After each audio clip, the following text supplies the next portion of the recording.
Bismillahirrahmanirrahim. Assalamu alaikum student. How are you? I hope you all are fine. Today we're going to start our remaining part of previous lecture which is relate to the differ between the compound and mixtures. उसके 5 points हमने discuss किए थे previous lecture में.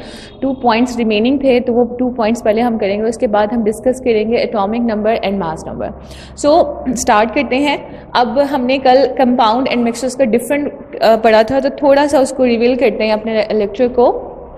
हमने compound में ये पढ़ा था कि कंपाउंड हमारे पास क्या होता है, when two or more elements chemically combine together in a fix ratio by or mass, that is called the compound. And compound जो है वो केमिकली कंबाइन होते हैं, उनकी फिक्स रेशो होती है.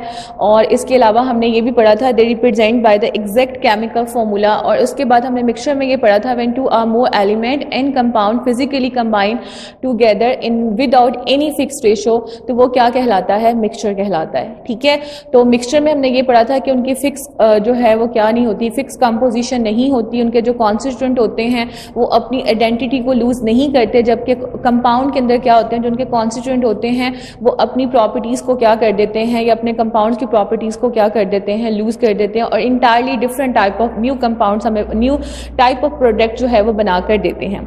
अब रिमेनिंग 2 पॉइंट्स बहुत ईजी हैं, इसमें कोई ज्यादा कोई टेक्निकल पॉइंट्स नहीं है. सबसे पहले कंपाउंड का जो 6 नंबर 6 है वो ये है हमारे पास कि compound has a homogeneous mixture composition. उनकी जो है वो होमोजीनियस कंपोजिशन होती है. अब बच्चे होमोजीनियस क्या है, इफ यू रिमेंबर दैट हमने टाइप्स ऑफ मिक्सचर भी पढ़ा था क्लास के अंदर. हमने ये बात पढ़ी थी कि मिक्सचर की 2 टाइप्स होती हैं, एक होती है होमोजीनियस, ठीक है, और दूसरी होती है हमारे पास हेट्रोजीनियस.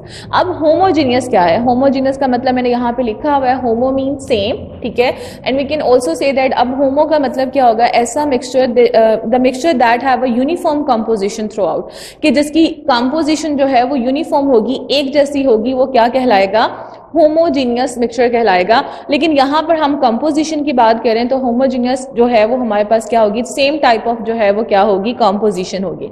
अगर हम बात करते हैं मिक्सचर की, द मिक्सचर में be a homogeneous and heterogeneous in composition, के अब मिक्सचर की दोनों टाइप्स हो सकती हैं, एक जैसी भी हो सकती है और डिफरेंट भी हो सकती है. अब होमो के ऊपर मैंने एक एग्जांपल पुट किया है जो कि रिलेट करता है होमोजीनियस मिक्सचर के साथ, and that is related to the uniform composition throughout. अगर हम एयर की बात करते हैं, the air is a different mix type of का जो है वो कॉम्बिनेट होता है, जिसमें नाइट्रोजन 78% होती है, ऑक्सीजन 21% होती है, उसके बाद कार्बन डाइऑक्साइड गैस होती है 0.03%, and some noble gases is also related to the composition of the air. And when talking about that the ice cream की जब हम बात करेंगे तो आपको आइसक्रीम के अंदर हर चीज जो है वो एक जैसी, मतलब उसके अंदर क्रीम है, मिल्क है, जो भी फ्लेवर ऐड है वो अच्छे तरीके से मिक्स होता है. तो ये क्या होंगे, होमोजीनियस. और हेट्रोजीनियस क्या होंगे, जिसके अंदर जैसे हम एग्जांपल ले लेते हैं सॉइल की, मट्टी कहीं से थोड़ा सा इसके पार्टिकल्स ग्रैनुलर होते हैं, कहीं से बारीक होते हैं, कहीं से पाउडर फॉर्म में होते हैं, तो वो क्या होगा, हेट्रोजीनियस होगा. हेट्रोजीनियस का क्या होगा, the mixture that do not have a uniform composition, ऐसा जिसकी कंपोजिशन जो है वो यूनिफॉर्म ना हो, वो क्या कहलाता है, हेट्रोजीनियस कहलाता है. Last point is that compound have a sharp and fix melting point. जितने भी कंपाउंड्स होते हैं उनके मेल्टिंग एंड बॉइलिंग पॉइंट्स के हमारे पास क्या होते हैं, फिक्स्ड होते हैं, जबकि mixture do not have any sharp and fix melting point, जबकि हमारे पास मिक्सचर के अंदर कोई भी शार्प मेल्टिंग पॉइंट नहीं होता. ठीक है, अब ये वाले पॉइंट्स आपने अपनी उसके प्रीवियस लेक्चर में ऐड करने हैं, बुक पे हाईलाइट करना है. बोर्ड के पेपर्स में एनी 5 पॉइंट्स के बारे में पूछा जाता है, लेकिन आपने सारे याद करने हैं. अगर एक आधा स्किप भी हो जाए तो एटलीस्ट आपको सेकंड वाला जो है वो याद हो. उसके बाद हमारे पास आ जाता है atomic number. Atomic number is very important definition for the exam point, और बहुत आसान सी डेफिनेशन है. If you remember that the in 7th class आपने एटॉमिक नंबर और मास नंबर भी पढ़ा होगा. अब व्हाट इज एटॉमिक नंबर, अगर हम पीरियोडिक टेबल में जाते हैं तो पीरियोडिक टेबल में हमारे पास 118 एलिमेंट्स एग्जिस्ट करते हैं, in the form of metals, in the form of non metals, in the form of metalloids. And what are the metals now, metals are the electropositive in nature and they have to ability to lose electron from their outermost shell and get the electropositive charge. And what are the non-metals? Non-metals are electronegative in nature. They have to ability to gain the electron from the other atoms and to become the stable.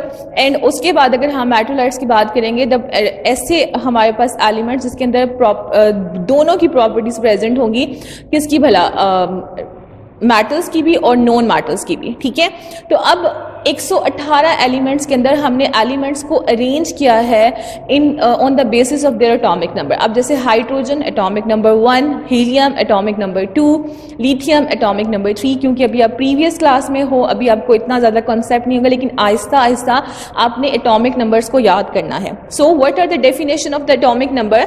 The atomic number of an elements, अब elements is consider like a hydrogen, helium, lithium, beryllium, boron, carbon. और elements की definition भी आपने पढ़ी है previous topic के अंदर कि हमारे पास element were the substances that could not be broken down into the simple ordinary means by the can not be decompose by any ordinary simple chemicals mean.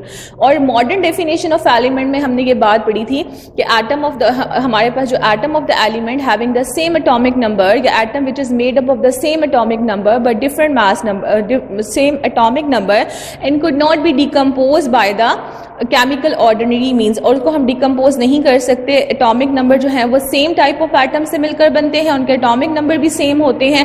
अब सेम टाइप ऑफ एटम्स की example हम ले सकते हैं like a hydrogen, like a oxygen, like a chlorine, ठीक है।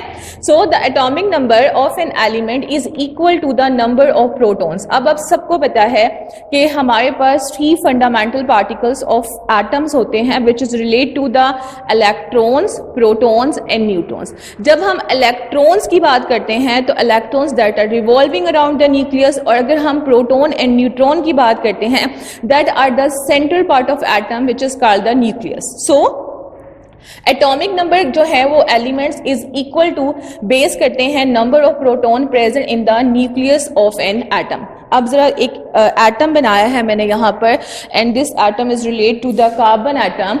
अगर आप यहाँ पर देखें the first energy level, and this first energy level is also called the shell भी कह सकते हैं, एनर्जी लेवल भी कह सकते हैं, ऑर्बिट्स भी कह सकते हैं, आपका जो दिल करे कह सकते हैं, ठीक है। And which is also called that is a circular path which is, जिसके अंदर जो है वो न्यूक्लियस हमारे पास इन्वॉल्व होता है। अब ये जो डॉट है this is a nucleus, and nucleus consist of a number of protons and the number of neutrons, ठीक है। बट अब ऑर्डर सेम रखेंगे बच्चे, पहले न्यूट्रॉन को लिख देंगे बाद में प्रोटॉन को लिख देंगे, नहीं, पहले हमने लिखना है प्रोटॉन एंड देन लिखना है न्यूट्रॉन। और यहाँ पर एक बात और बताती चलूँ कि जो इलेक्ट्रॉन्स होते हैं वो नेगेटिव इन नेचर होते हैं, और जो प्रोटॉन होते हैं वो पॉजिटिव इन नेचर होते हैं, और जो न्यूट्रॉन्स होते हैं दे कैरी नो चार्ज। ये बात भी आपने याद रखनी है। I repeat it again class कि हमारे पास जो इलेक्ट्रॉन्स होते हैं that are negative in nature, protons positive in nature, and neutrons no charge, carry no charge. अब यहाँ पर हमारे पास जो मैंने एटम बनाया है, ये एक मैंने बनाया है ऑक्सीजन का, एंड सेकेंड मैंने बनाया है कार्बन का। तो अभी आपकी प्रीवियस क्लास है तो हम छोटे एटम से ज़्यादा उसको अच्छे तरीके से समझने की कोशिश करते हैं। अब एटॉमिक नंबर कार्बन का एटॉमिक नंबर 6 होता है, मीन दैट के पीरियोडिक टेबल के अंदर जो हमारे पास कार्बन की पोजीशन आती है वो 6 आती है। सो तो इलेक्ट्रॉन्स को डिस्ट्रीब्यूट करते हैं into the K shell and into the L shell. अब जो न्यूक्लियस के करीब है वो के शेल है, और जो न्यूक्लियस से दूर है वो एल शेल है, ठीक है। नंबर ऑफ इलेक्ट्रॉन्स कितने हैं? 6। अब इन 6 इलेक्ट्रॉन्स को we can accommodate into the K shell and L shell. तो के के अंदर कितने इलेक्ट्रॉन्स होंगे? 2 इलेक्ट्रॉन्स मैंने अरेंज किए हैं। एल के अंदर मैंने कितने इलेक्ट्रॉन्स को अरेंज किया है? मैंने 4 इलेक्ट्रॉन्स को अरेंज किया है। उसके बाद मैंने इसको सर्कल भी किया है कि आउटरमोस्ट शेल्स है इसका 4 के साथ, ठीक है। सो अब कितने नंबर ऑफ इलेक्ट्रॉन्स है? नंबर ऑफ इलेक्ट्रॉन्स भी 6 है, नंबर ऑफ प्रोटॉन्स भी 6 है, नंबर ऑफ न्यूट्रॉन्स भी 6 है। और हमने क्या पढ़ा है? The atomic number of an element is equal to the number of proton. अब नंबर ऑफ एलिमेंट्स में जो इलेक्ट्रॉन की तादाद न्यूट्रॉन की तादाद की इक्वल होगी तो हमारे पास वो क्या कहलाएगा?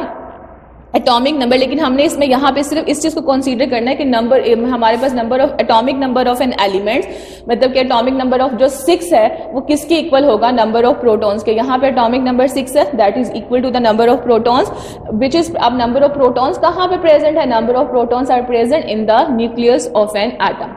अब एक एमसीक्यू पॉइंट आएगा कि एटॉमिक नंबर्स को हम किससे रिप्रेजेंट करते हैं? The atomic number is represented by the Z. हम उसको जेड के साथ जो है वो क्या करते हैं? रिप्रेजेंट करते हैं। जिस तरह से मैंने इसको राइट किया हुआ बिल्कुल आप इसी तरह से राइट करेंगे। अब एटॉमिक नंबर की क्या जरूरत पेश आ जाती है कि एटॉमिक नंबर की जरूरत हमें इसलिए पेश आई है कि हम उसको ऑर्डर की फॉर्म में पीरियोडिक टेबल में अरेंज कर सकें, ठीक है, in the regular order, and the regular order are the hydrogen is 1, helium is 2, lithium is 3, beryllium is 4, then boron is 5, then carbon is 6, and then nitrogen is 7, oxygen is 8। तो order same चलता आ रहा है, ठीक है, okay. And each element have a specific atomic number. अब periodic table में 118 elements हैं और 118 एलिमेंट्स का एक अपना स्पेसिफिक एटॉमिक नंबर है जो उसकी आइडेंटिफिकेशन भी, अगर मैं आपसे बोलूं व्हाट इज अ मतलब कार्बन, तो आपने कहना है 6, अगर हम कहेंगे नाइट्रोजन तो 7, ऑक्सीजन 8, तो ये जो 6, 7 और 8 बोला है that are the identification mark of the element in the form of the atomic number, ठीक है। एंड एटॉमिक नंबर हमेशा बेस करते हैं नंबर ऑफ प्रोटॉन्स के। अब atomic number of an element is equal to the number of protons, and where the protons are present, the protons are present in the nucleus of an atom and which is also called the central part of the atom. Here is a some few example that is relate to the atomic number, like a hydrogen. Hydrogen पहले number पे है periodic table में because they consist of only the one proton and one electron. They do not consist of the neutrons. इसके पास neutron नहीं होते, neutron 0 होते हैं। तो अब हमारे पास hydrogen atom has a 1 proton, atomic number is 1। ये आपका एमसीक्यूज पॉइंट कैरी हो गया। एटॉमिक नंबर को किससे रिप्रेजेंट करते हैं, ये आपका एमसीक्यूज पॉइंट हाईलाइट हो गया। And now I take the example like a carbon. Carbon atom has, carbon के 6 एटम्स होते हैं, मतलब कि कार्बन एटम जो है, ईच कार्बन एटम, कोई भी कार्बन है, कार्बन एटम है 6 प्रोटॉन, हमारे पास 6 प्रोटॉन्स होंगे और उनका एटॉमिक नंबर भी क्या होगा, 6 होगा। ऑक्सीजन के पास 8 प्रोटॉन्स होंगे, एटॉमिक नंबर भी 8 होगा। सल्फर के पास 16 प्रोटॉन्स होंगे और एटॉमिक नंबर भी क्या होगा, 16 ही होगा। अब जब आप ये डेफिनेशन राइट कर रहे हो तो उसके लिए atomic number of an element is equal to the number of proton present in the nucleus of an atom and it is represented by the Z. एंड इसको क्यों इस्तेमाल किया जाता है, इसका रीजन देंगे और इन 4 एग्जाम्पल में से कोई एक एग्जाम्पल आप पुट करेंगे इन अ वेरी करेक्ट वे। लेकिन इन 4 एग्जाम्पल को याद करना इसलिए जरूरी है कि मे बी एमसीक्यूज आ जाए कि what is a atomic number of sulphur या what is a atomic number of oxygen. तो ये आपको ऑर्डर की फॉर्म में याद होने चाहिए, मतलब याद आप सारे करेंगे, लेकिन अगर डेफिनेशन फॉर्म में राइट करें तो एक एग्जाम्पल, रिप्रेजेंटेशन और डेफिनेशन राइट करेंगे। And the further I have example which is relate to the mass number. अब मास नंबर क्या होता है, मैंने अभी आपको बताया कि atom consist of 3 fundamental particles which is related to the at electrons which are negative in nature, proton which are positive in nature and neutron which carry no charge। अगर हम electrons की बात करेंगे they are the electrons which are revolving around the nucleus, ठीक है।